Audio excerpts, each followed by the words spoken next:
فصل ششم، پادشاه تالار زرین. بخش اول. در طول غروب و شامگاه تدریجی و شب فزاینده پیش راندند. وقتی سرانجام توقف کردند و از اسب پایین آمدند، حتی آراگورن نیز خسته و فرسوده بود. گندالف فقط چند ساعت کوتاه اجازه استراحت به آنان داد. لگولاس و گیملی خوابیدند و آراگورن تاقباز دراز کشید.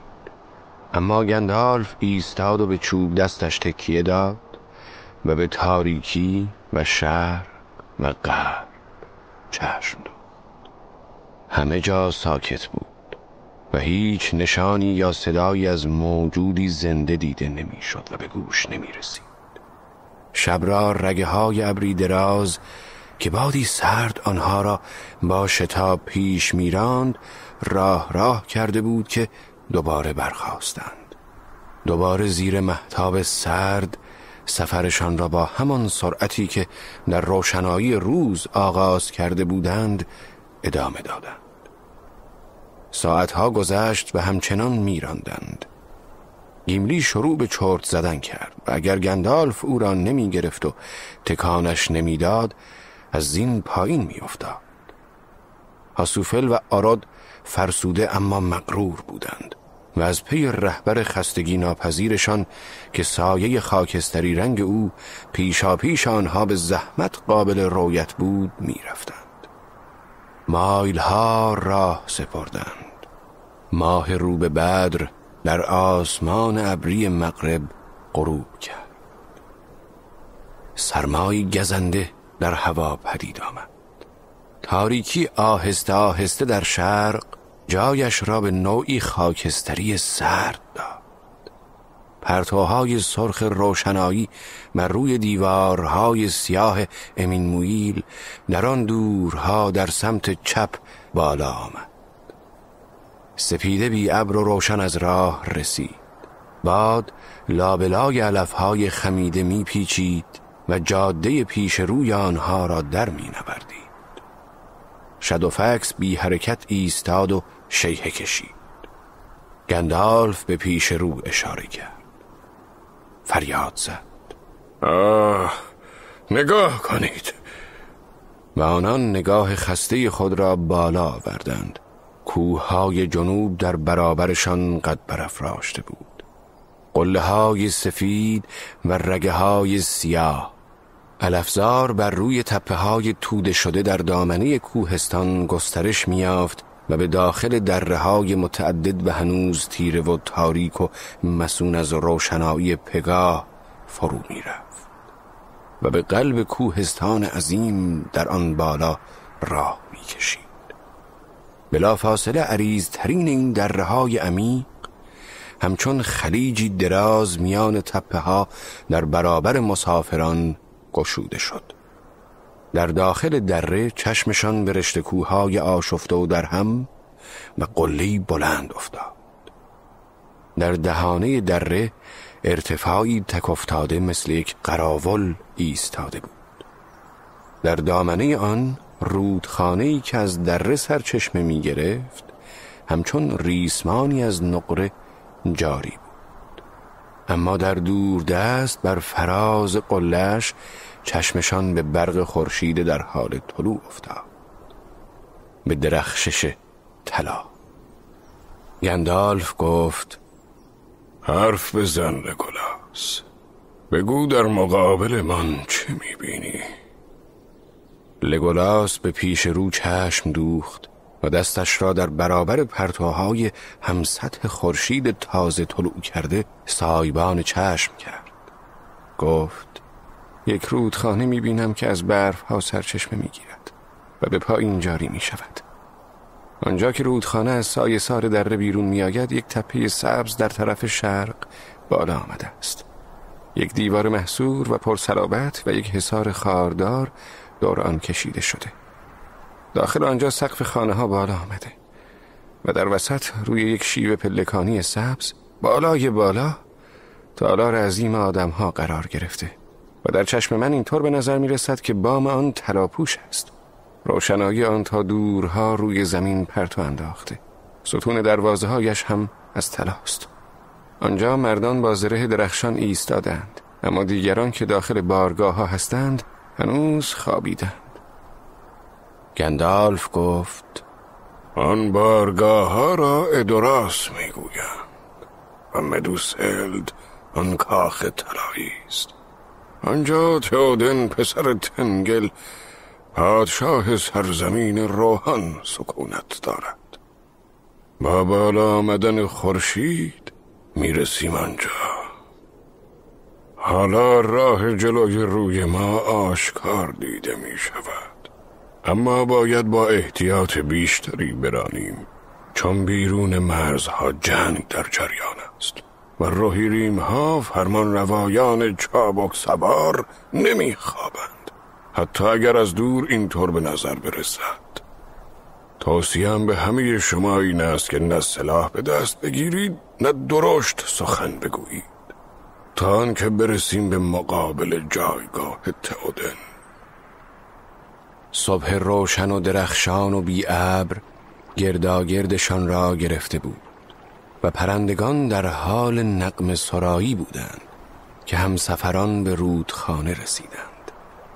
رودخانه به سرعت در دشت جاری می شد و در آن سوی دامنه تپه ها با پیچ بزرگی مسیر آنان را قطع می کرد و به سمت شرق جاری می شد تا در آن طرف به بستر جگنپوش انتواش بپیوندد. زمین سبز بود، در علفزارهای خیز و در طول حاشیه پوشیده از علف رودخانه بیدبنهای بسیاری رسته بود. سر شاخه های آنها در این سرزمین جنوبی از همکنون به سرخی میزد و نوید نزدیک شدن بهار را میداد. روی رودخانه گداری مابین دو ساحل کم ارتفاع رودخانه قرار داشت که از عبور و مرور اسبان بسیار کوبیده شده بود. مسافران از روی گدار گذشتند و به جاده پهن ناهمواری رسیدند که به سوی زمینهای مرتفع پیش می‌رفت. در دامنه تپه محصور راه از زیر سایه پشته‌های مرتفع و سبز بسیاری می‌گذشت.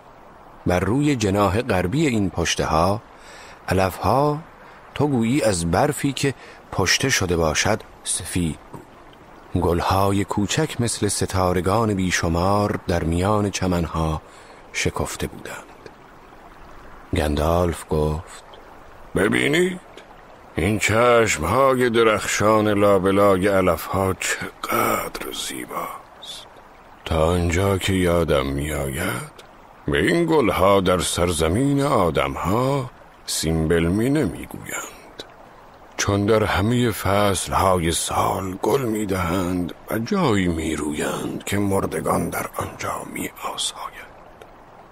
نگاه کنید، به گور پشته های بزرگ رسیده ایم، آنجا که پدران تئودن خفتند. آراگورن گفت: 7 پشته در سمت چپ و 9 پشته در سمت راست. عمر طولانی نسل‌های زیادی از زمان بنای تالار طلایی به سر آمده است. لگولاس گفت: از آن زمان در سیاه پیشه برگ‌های سرخ 500 بار ریخته، اما این مدت به نظر ما کوتاه می‌آید. آراگورن گفت: اما به نظر چابک سوارهای روحان مدت‌های مدید از آن گذشته. انقدر که بنا کردن این خانه چیزی نیست جز خاطره‌ای در ترانه ها و سالها قبل در مه زمان گم شده است. آنها حالا این سرزمین را وطن خود می‌خوانند، وطنی که از آن خودشان است و زبانشان از زبان خویشاوندانشان در شمال جدا شده. و آنگاه نرم نرمک به زبانی ملایم که برای الف و دورف ناشناخته بود شروع به خواندن ترانه کرد. با این حال گوش می‌کردند زیرا موسیقیش گیرا بود. لگولاس گفت: گمان می‌کنم این زبان روحیریم هاست، چون مثل خود این سرزمین است، غنی و تا اندازه‌ای پرپیچ و تاب و از طرف دیگر محکم و موقر مثل کوه ها.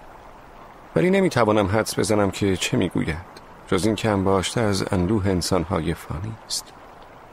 آراگورن گفت: نزدیکترین برگردانش به زبان مشترک تا آنجا که از دستم برمیآید این طور است.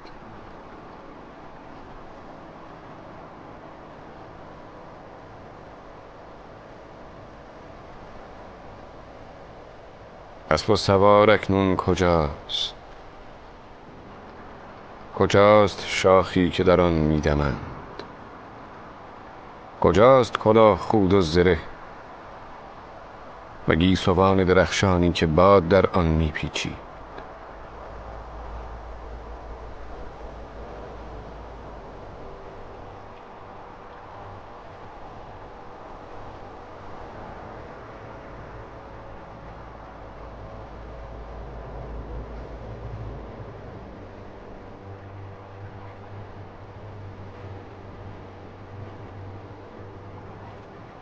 کجاست دستی که بر تارهای چنگ می نوازد و کجاست حرف آن آتش صبح؟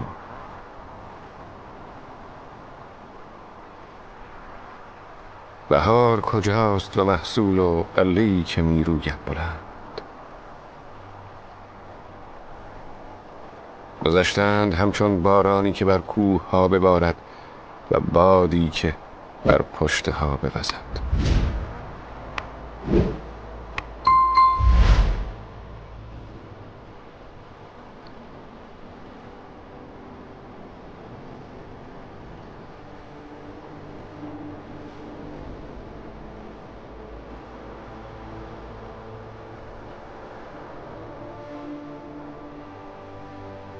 و روزها در پس تپه های مغرب در سایه ها فرو شدند.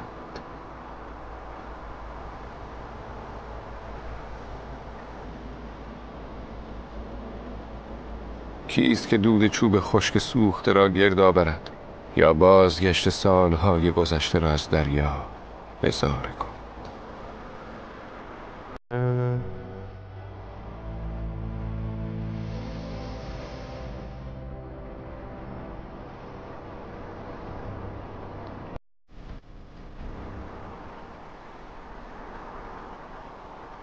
شاعر فراموش شده مدت‌ها پیش در روحان این را سروده و یاد از اورل جوان کرده که چه بلند قامت و چه زیبا.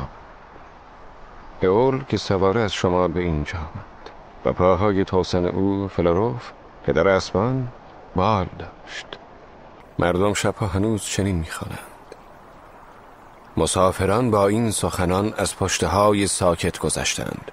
با ادامه دادن راه‌های پیچان که از یال سبز تپه‌ها بالا می‌رفت، سرانجام به دیوارهای گسترده و صیقل خورده از باد و دروازه‌های ادوراس رسیدند.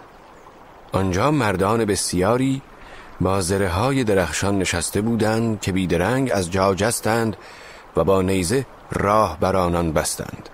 به زبان چابک سواران فریاد زدند: ایست! بیگانگانی که در اینجا ناشناخته اید! و از نام و مأموریت بیگانگان جویا شدند. تعجب در چشمانشان هویدا بود، اما کمتر اثری از صمیمیت در نگاهشان به چشم می‌خورد و نگاهی بدبینانه به گندالف انداختند. وی با همان زبان پاسخ داد: من زبان شما را خوب می‌دانم، ولی کمتر بیگانگانی هستند که زبان شما را بدانند. اگر دوست دارید جواب بشنوید، چرا همانطور که رسم غرب است با زبان مشترک حرف نمیزنید؟ یکی از نگهبانان پاسخ داد: اراده شاه تئودن این است که جز کسانی که زبان ما را میدانند و دوست ما هستند، کس دیگری از دروازه های ما نگذرد.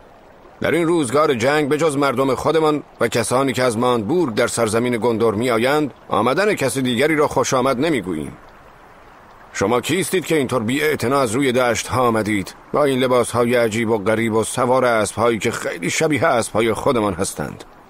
زمان زیادی است که اینجا نگهبانی می دهیم و داشتیم از دور شما را نگاه می کردیم.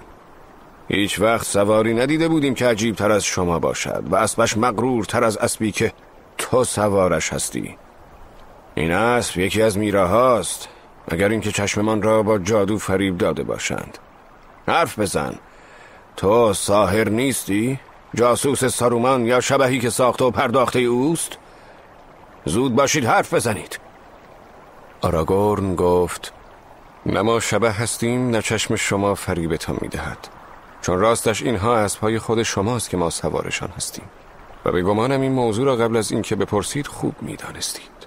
اما به ندرت پیش میآید که دزد سواره با اسب به استبلش برگردد. اینک هاسوفل و آراد که عمر سومین ارتشبد سرزمین سواران همین 2 روز پیش آنها را به ما قرض داد. همانطور که به او قول داده بودیم آنها را پس آورده ایم. مگر عمر برنگشته و خبر آمدن ما را نداده؟ نگاهی مضطرب در چشمان نگهبان هویدا شد. پاسخ داد از عمر چیزی نمیتوانم بگویم. اگر چیزی که به من میگویی حقیقت داشته باشد آن وقت شکی نیست که تئودن خبر آن را شنیده است. شاید آمدن شما کاملا هم غیر منتظره نبوده است. همین 2 شب پیش بود که مار زبان پیش ما آمد و گفت که به اراده تئودن هیچ بیگانه ای نباید از این دروازه بگذرد. گندالف گفت مار زبان و نگاه برنده‌ای به نگهبان انداخت. لازم نیست چیز دیگری بگویی. مأموریت من ربطی به مار زبان ندارد، بلکه به خود فرمان روای چابک سواران مربوط است. من عجله دارم. نمی روی؟ یا کسی را نمی فرستی تا بگویی که آمده ایم؟ وقتی خم شد و از بالا به مرد چشم دوخت، چشمانش در زیر ابروان پرپشت برقی زد. مرد آهسته گفت بله می روم، ولی باید بگویم که چه کسانی آمدند و در مورد تو چه بگویم. الان پیر و خسته به نظر می رسی، ولی تلقی من است که در پس پرده مخوف و هولناک هستی. ساحر گفت خوب می بینی و حرف می زنی، چون من گندالف هستم. برگشتم و نگاه کن، یک اسب را هم برگرداندم. این شادوفکس بزرگ است، اسبی که هیچ کس دیگر نمی تواند رامش کند.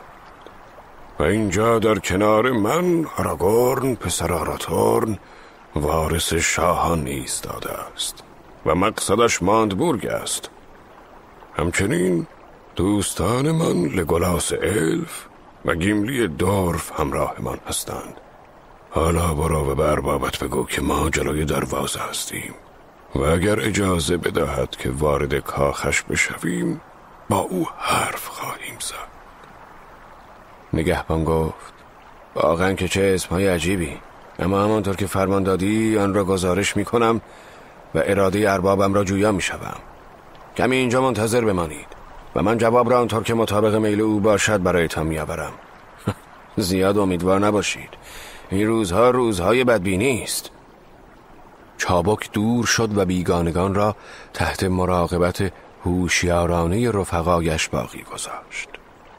پس از زمانی برگشت. گفت دنبالم بیایید. تئودن به شما اجازه ورود می‌دهد، اما هر سلاحی که با خود دارید، حتی اگر چوب دست هم باشد، باید در آستانه در جا بگذارید.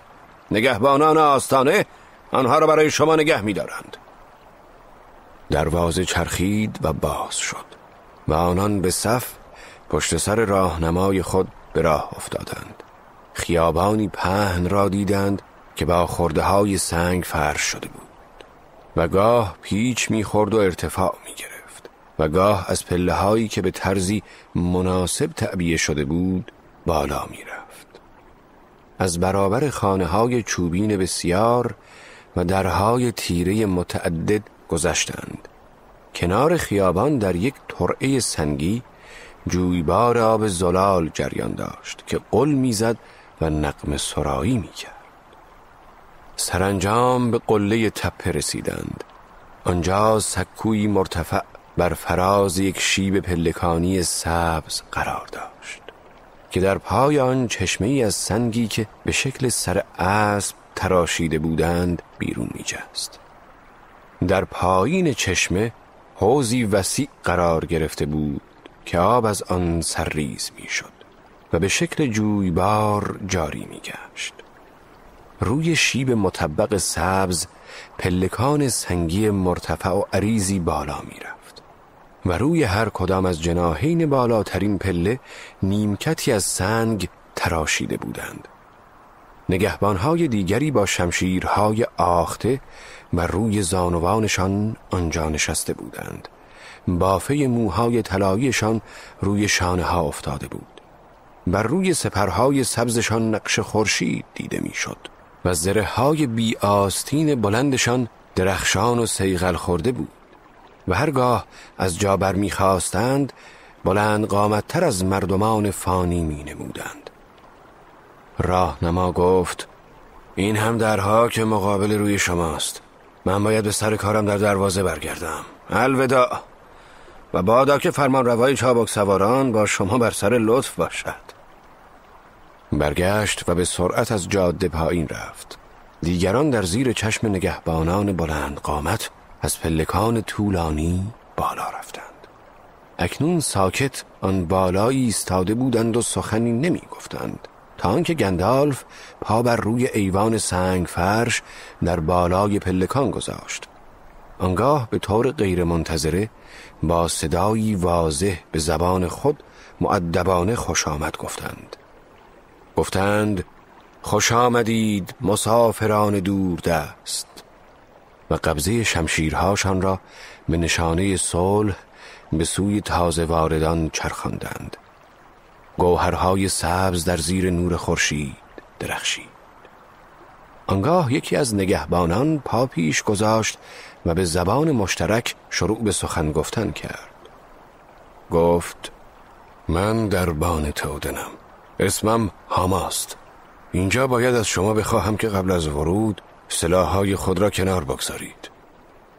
آنگاه لگولاس دشنه قبض نقره‌ای خود و تیردان و کمانش را در دست او گذاشت.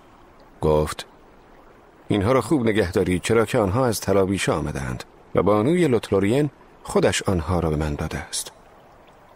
آثار تعجب در چشمان مرد پدیدار شد و با شتاب آنها را کنار دیوار قرار داد.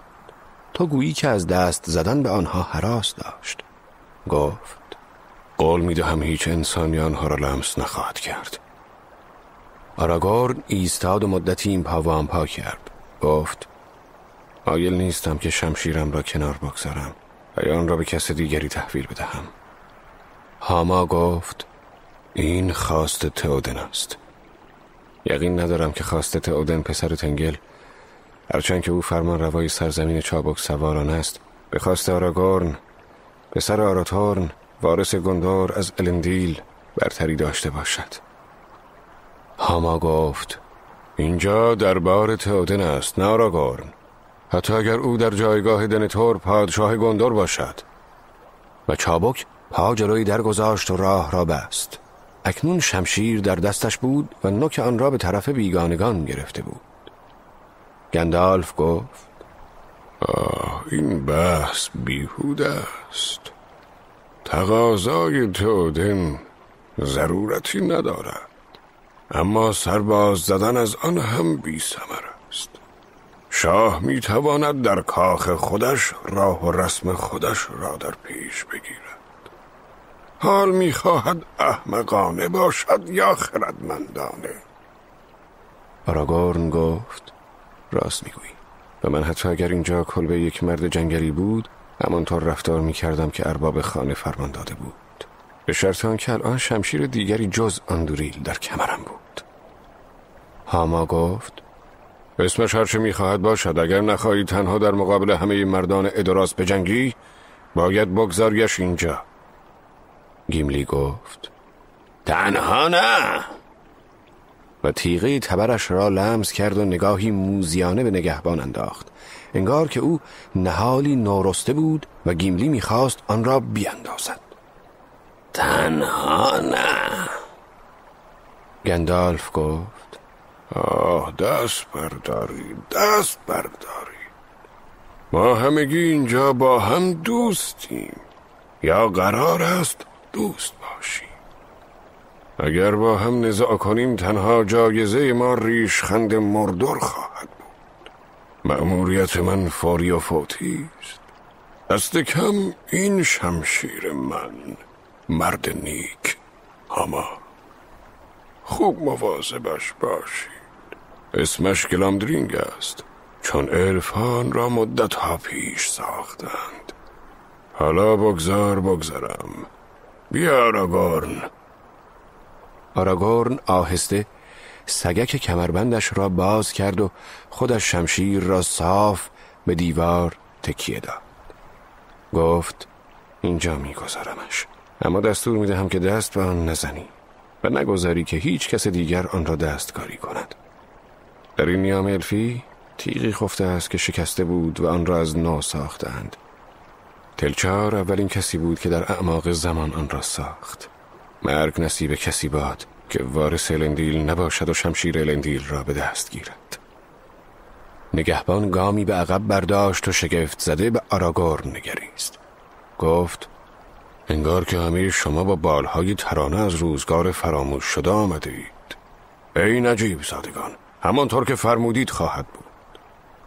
گیملی گفت خب اگر آندوریل قرار است بیار و یاور نماند، تبر من هم میتواند بی هیچ شرمساری کنارش بماند. و آن را روی کف زمین قرار داد. خب حالا اگر همه چیز مطابق میل توست، بگذار برویم و با اربابت حرف بزنیم. نگهبان هنوز دست می کرد.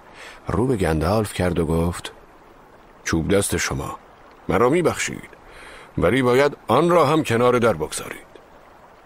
گندالف گفت چه بلاحتی. دوراندیشی یک چیز است و بی احترامی چیز دیگر.